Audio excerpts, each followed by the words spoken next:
Book है, Israel का official book है। उसने ये कहा है कि कोई ये न समझे कि हमें सिर्फ जर्मनी में हम पर अत्याचार हुए थे। 2500 साल में हम दुनिया में जहां जहां गए, हर जाति ने हर कहीं किसी मौके पर हम पर जुल्म किया था, कम अधिक मात्रा में। लेकिन अगर कोई दुनिया में अपवाद था, अकेला हिंदुस्तान था जहां पर हमें 2500 साल के इतिहास में कोई कष्ट नहीं हुआ। हिंदुस्तान ऐसा है, जब पारसी हिंदुस्तान में आए तब गुजरात के किनारे पर राजाओं बसते थे। वो जब आए और उन्होंने एक रिक्वेस्ट किया कि हम आए हैं, लेकिन हमारा रिलीजियस बिलीफ ये है कि जब जो हम अग्नि लाए हैं उस अग्नि को जब हम रखेंगे तो उसकी 50 किलोमीटर की रेंज में नॉन ईरानी कोई आना नहीं चाहिए। यानी राजा हिंदू, व्यवस्था हिंदू, और उन्होंने मांग एंटी हिंदू की। और यह देश ऐसा है कि यहां के हिंदू ने कहा था कि आप चिंता मत कीजिए, मैं व्यवस्था करता हूं कि वहां कोई प्रवेश नहीं करेगा और आपकी मान्यताओं का आदर करेगा। और मैं आपको बताता हूं विश्वास के साथ, आज जो दुनिया टेररिज्म के कारण संकट में आई है उसका, और उसमें जो इमोशनल ब्लैकमेलिंग हो रहा है, मैं नहीं कहता उसमें इमोशनल सपोर्ट है कि नहीं, लेकिन जो इमोशनल ब्लैकमेलिंग हो रहा है और उसमें रिलीजन का काफी उपयोग हो रहा है, और उसका मूल कारण है होलियर देन दाउ, तेरे संप्रदाय से मेरा संप्रदाय ऊंचा है। ये जब भाव जगता है तब कॉन्फ्लिक्ट पैदा होता है, और वो कॉन्फ्लिक्ट आतंकवाद तक की सीमाओं चला जाता है। अगर कोई कहता है हिंदू ही है जो सर्वसमावेशक है, जो कहता है आप जिस भगवान को मानते हो विश्वास से मानिए आपको परमात्मा प्राप्त होगा, आप जिस किताब को मानते हो विश्वास से मानिए आपको प्राप्त होगा, ये मूलतः हिंदू फिलॉसफी है। अगर इसको अगर नहीं समझते हैं और उसके कारण उसको ही क्वेश्चन कर देते हैं तो मैं समझता हूं समस्या पैदा होती है। Okay, Louis Khurshid, one final question there. Modi ji, आप बड़ी खूबसूरती से राजदीप सरदेसाई के चुंगल से तो निकल गया था उस वक्त। I want to take you back to what you had said. There are a lot of people who feel that what happened in 2002 in Gujarat was a national shame. You believe that it was not a problem because the people of Gujarat voted you back to power. मैं आपसे ये पूछना चाहते हैं कि 100% में से 100% में से कितने लोगों ने आपको आपके पार्टी को कितने प्रतिशत वोट हासिल आपने किया, ताकि ये समझ लो कि how many people were part of your Gujarati pride and how many people were not. What's your question, ma'am?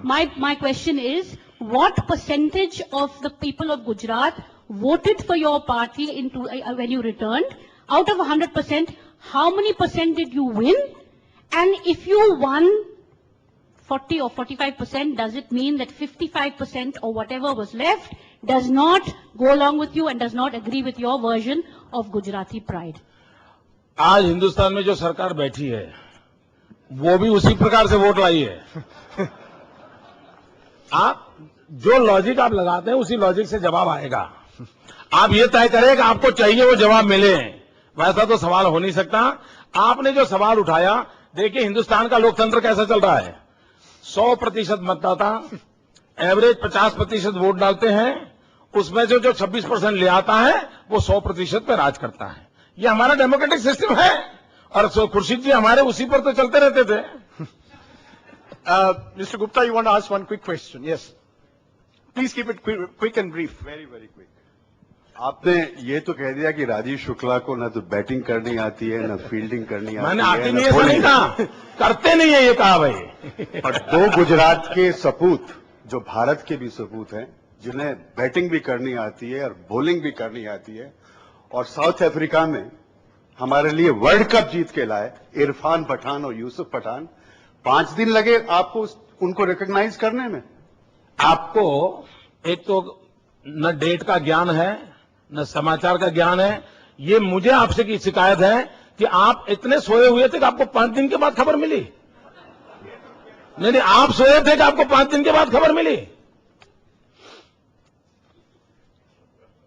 ये बड़ा दुर्भाग्य है कि आपके खबरों का जो स्रोत है उसको वेरीफाई कर लीजिए। और आप अच्छा होगा। और दूसरी बात है कोई इनाम दे या न दे, उसके आधार पर मूल्यांकन होगा देश का। यह भी मैं आपको पूछना चाहता हूं, क्या ये मीडिया एजेंडा सेट करेगा कि किस मिनट क्या करना है? और मैं आपको पूछना चाहता हूं, जब हमारे गुजरात के बच्चे और देश के नौजवानों ने पाकिस्तान को क्रिकेट के मैदान में पराजित किया था, गौरव हो, इनाम हो, अच्छी बात है। लेकिन अयोध्या के अंदर जब राम मंदिर पे हमला हुआ, तब पाकिस्तानियों को मेरे जवानों ने मौत के घाट उतार दिया था। तब जाकर के किसी ने इनाम नहीं दिया, उसको क्वेश्चन किया था आपने? उन्होंने तो पाकिस्तानियों को गिरा दिया था। ये तो क्रिकेट के मैदान में जीत के आए थे, उनका सम्मान होना चाहिए। लेकिन काउंटर क्वेश्चन ये भी तो झेलना पड़ेगा जो ऐसे सवाल पूछते हैं। One thing hasn't changed, huh? You've remained combative as ever.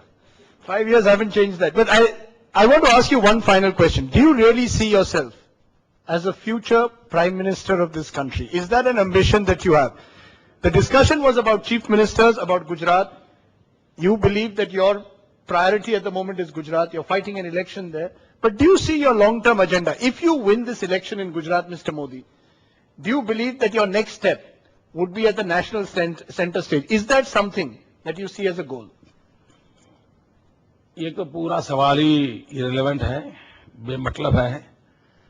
मित्रों, मैं मूलतः संगठन से जुड़ा हुआ व्यक्ति था। मैं ऐसा व्यक्ति हूं जिसने कभी कॉलेज का भी चुनाव नहीं लड़ा था। और जब मैं गुजरात में गया तो मुझ पर जो एक आरोप था, जो मीडिया का भी था और मेरे ओपोनेंट्स का भी था, और वो ये था कि मोदी क्या करेगा, एक सरपंच नहीं बना, कभी नगर पालिका का अध्यक्ष नहीं बना है। और तब मैंने कहा था कि मेरा आरोप मुझ पे जो लगा है वो सही है, क्योंकि मेरा वो रुचि का क्षेत्र नहीं रहा। मैं कभी जिंदगी में चुनाव नहीं लड़ा भैया।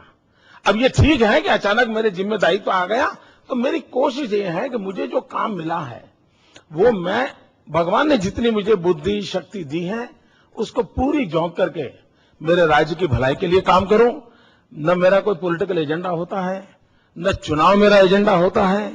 मेरा अगर एक एजेंडा एक है तो मेरे गुजरात का भला हो, मेरा गुजरात देश के विकास के लिए काम आए, हर प्रकार के विकास मेरे गुजरात में हो।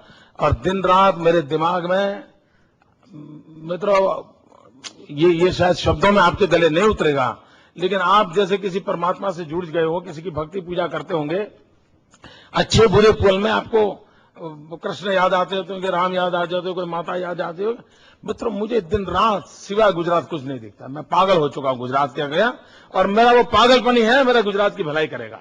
और मैं चाहता हूं कि मुझे मेरा वो पागलपन बरकरार रखने में कुछ दोस्त मेरी मदद करे। इसमें गुजरात पूजा है या व्यक्ति पूजा है? आपके जो विरोधी हैं एक पॉइंट हमेशा कहते हैं मोदी जी कि नरेंद्र मोदी व्यक्ति पूजा की बात करते हैं। You want everyone to talk about, have you identified Modi with Gujarat? Anything that happens in Gujarat, if there's an oil discovery in Gujarat, it happens because of Narendra Modi. Is that part of the problem? That मुझे लगता है कि I'm asking you, मैं आपको specific प्रश्न आपका समझ गया, जवाब देता हूं। अगर हर चीज के लिए मुझे गालियां इतनी न पड़ती तो शायद ये परिस्थिति पैदा न होती, क्योंकि गालियां इतनी दे दी आपने, इसलिए अच्छाइयां भी वहां आइडेंटिफाई होती है। दोनों चीजें उचित नहीं है, ये मेरा मत है। दोनों चीजें उचित है। आप एक व्यक्ति को टारगेट करके उतनी गालियां भी मत दो, और एक व्यक्ति को टारगेट करके उतनी क्रेडिट भी मत दो। अब ये बैलेंस आपसे संभव नहीं है, क्योंकि आपको अपना चैनल चलाना है। नहीं सर, चैनल का नहीं sir, I am asking, your own party says this. This is the only criticism, the major criticism against your government at the moment is that it is about an individual. It's about building. Do you believe that you can build systems like this? Do you believe this is why there are problems in your party? अगर मैं evening cord करता हूं, is it not a system? अगर मैं ज्योतिग्राम करता हूं, is it not a system? अगर मैं गर्ल चाइल्ड एजुकेशन के लिए 700 लोगों को लेकर गांव में जाता हूं, is it not a system? अगर आपको पूरा समझने का समय नहीं है, आपको एक चलती का नाम गाड़ी लिखने की आदत है, अब उसको जवाब देता मैं कहां टाइम बिगाड़ूंगा भैया? आप अपना काम कीजिए, हम हमारा काम करेंगे। Mr. Narendra Modi, I think we could go on like this for a long time, but I think we've decided that we've drawn a line here. There's a Lakshman Rekha. I think you've answered most of your questions. I think Mr. Modi still remains, in a sense, some say a victim of a stereotype. Others believe that he still has much to answer for. But whichever way it is, he still remains a politician to reckon with. Mr. Narendra Modi, thank you very much.